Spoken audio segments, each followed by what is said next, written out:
آدم علیہ السلام زمین پر بھیجے جانے والے سب سے پہلے انسان اور نبی تھے۔ اللہ تعالیٰ نے آدم علیہ السلام کو مٹی سے پیدا فرمایا، انہیں تمام چیزوں کے نام سکھائے یعنی علم دیا، اور پھر فرشتوں کو حکم دیا کہ وہ آدم علیہ السلام کو سجدہ کریں، سوائے ابلیس کے تمام فرشتوں نے سجدہ کیا۔ ابلیس نے تکبر میں آ کر اللہ کے حکم کی نافرمانی کی کہ تو نے اسے مٹی سے اور مجھے آگ سے پیدا کیا ہے، لہٰذا میں اس سے برتر ہوں۔ اس سرکشی پر اللہ نے ابلیس پر قیامت تک لعنت فرما دی اور آدم علیہ السلام کو جنت میں بھیج دیا اور فرمایا کہ جو چاہو کھاؤ لیکن اس درخت کے قریب مت جانا ورنہ تم ظالموں میں سے ہو جاؤ گے۔ لیکن ابلیس کے بہکاوے میں آ کر آدم علیہ السلام نے وہ پھل کھا لیا۔ وہ پھل کھاتے ہی ان سے جنت کا لباس لے لیا گیا، وہ درختوں کے پتوں سے اپنے آپ کو ڈھانپنے لگے۔ حضرت آدم اپنی غلطی پر بہت رنجیدہ ہوئے اور اللہ سے خوب معافی مانگی اور بالآخر اللہ نے انہیں معاف فرما دیا۔ پھر حضرت آدم کو جنت سے نکال کر زمین پر بھیج دیا گیا۔ حضرت آدم اور حضرت حوا کی اولاد زمین پر پھیل گئی۔ انسان کے ساتھ ہی شیطان نے بھی زمین پر آ کر اسے بہکانا شروع کر دیا اور آہستہ آہستہ لوگ اللہ کو بھولنے لگے اور اس کے احکامات کی نافرمانی کرنے لگے۔ آدم علیہ السلام نے تمام عمر لوگوں کو اللہ کے راستے پر لانے کی کوشش میں گزار دی۔ انہوں نے 900 سال کی عمر میں وفات پائی۔ انسان ہدایت سے دور ہوتا چلا گیا اور الگ الگ خدا بنا لیے، مثلاً آگ،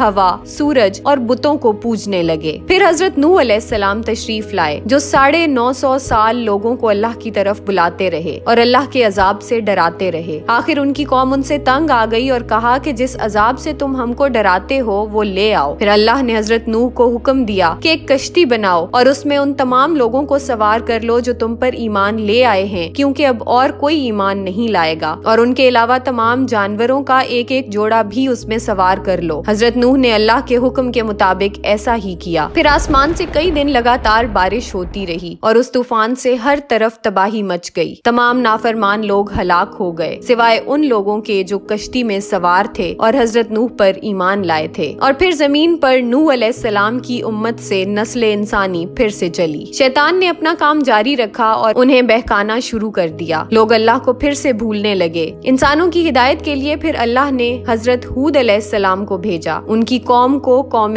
عاد کہا جاتا ہے۔ انہوں نے اپنی قوم کو اللہ کا پیغام دیا اور فرمایا کہ اگر تم لوگوں نے میرا کہا نہ مانا تو اللہ تمہاری جگہ اور لوگوں کو بسا دے گا اور تم اللہ کا کچھ نقصان نہیں کر سکتے۔ لیکن ان کی قوم نے حضرت ہود علیہ السلام کو کہا کہ جا کر اپنے خدا سے کہو کہ بے شک ہم پر عذاب نازل کر دے۔ پھر آسمان پر ایک بادل نمودار ہوا۔ اللہ نے ہود علیہ السلام کو اس عذاب سے پہلے ہی خبردار کر دیا تھا، لہٰذا وہ نیک لوگوں کو لے کر بستی سے نکل گئے۔ پھر 8 دن اور 7 راتیں لگاتار خوفناک آندھی چلتی رہی، یہاں تک کہ سب نافرمان لوگ ہلاک ہو گئے اور ایک بار پھر زمین پر صرف اللہ کا ذکر کرنے والے رہ گئے۔ وقت گزرتا گیا اور انسان پھر سے شرک کرنے لگا۔ اللہ نے حضرت صالح علیہ السلام کو نبی بنا کر بھیجا۔ ان کی قوم کو قوم سمود کہا جاتا ہے۔ وہ اتنے مضبوط تھے کہ پہاڑوں کو کاٹ کر محل تراشتے تھے۔ حضرت صالح نے ان تک اللہ کا پیغام پہنچایا کہ اللہ نے تمہیں طاقتور بنایا ہے، اس لیے زمین پر فساد مت پھیلاؤ اور اللہ کی عبادت کرو۔ لیکن ان کی قوم نے بھی ان کا مذاق اڑایا اور کہا کہ اگر آپ سچے ہیں تو اس پہاڑ سے اونٹنی پیدا کریں۔ حضرت صالح نے دعا فرمائی اور اللہ نے پہاڑی سے اونٹنی پیدا فرما دی۔ اللہ کا یہ معجزہ دیکھ کر بھی قوم سمود ایمان نہ لائی۔ حضرت صالح نے اپنی قوم کو خبردار کیا کہ اس اونٹنی کو نقصان نہ پہنچانا۔ وہ کچھ عرصہ اس اونٹنی کو حیرت سے دیکھتے رہے اور بالآخر اسے مار ڈالا۔ حضرت صالح نے اپنی قوم سے فرمایا کہ کیا میں نے تمہیں منع نہیں کیا تھا؟ اب 3 دن کی آسائشیں دیکھ لو اور پھر خدا کے عذاب کے لیے تیار ہو جاؤ۔ اور یہی ہوا۔ ایک خوفناک آواز پیدا ہوئی جس سے وہ اپنے گھروں میں اوندھے پڑے رہ گئے جیسے کبھی تھے ہی نہیں۔ پھر وقت گزرتا گیا اور دنیا میں بت پرستی زور پکڑ گئی۔ پھر اللہ نے حضرت ابراہیم علیہ السلام کو ان کی ہدایت کے لیے بھیجا۔ ان کے والد بھی بت بنایا کرتے تھے اور انہی کو خدا سمجھتے تھے۔ حضرت ابراہیم سب سے پوچھتے کہ تم اللہ کو چھوڑ کر بتوں کی پوجا کیوں کرتے ہو، جبکہ تم یہ بھی جانتے ہو کہ یہ تمہیں نہ کوئی فائدہ پہنچا سکتے ہیں اور نہ نقصان۔ لیکن وہ کہتے کہ ہم وہی کرتے ہیں جو ہمارے آباء و اجداد نے کیا۔ ایک دن حضرت ابراہیم ان کے بت خانے میں گئے اور سب بتوں کو توڑ ڈالا اور سب سے بڑے بت کو چھوڑ کر اس کے کاندھے پر کلہاڑا رکھ دیا۔ جب وقت کے بادشاہ نمرود کو پتا چلا کہ آزر کا بیٹا ابراہیم لوگوں کو بت پرستی سے روکتا ہے تو اس نے حضرت ابراہیم کو اپنے دربار میں طلب کیا۔ وہ آپ سے جھگڑنے لگا تو آپ نے فرمایا کہ میں تو اسی رب کی عبادت کروں گا جو مارتا بھی ہے اور جلاتا بھی ہے۔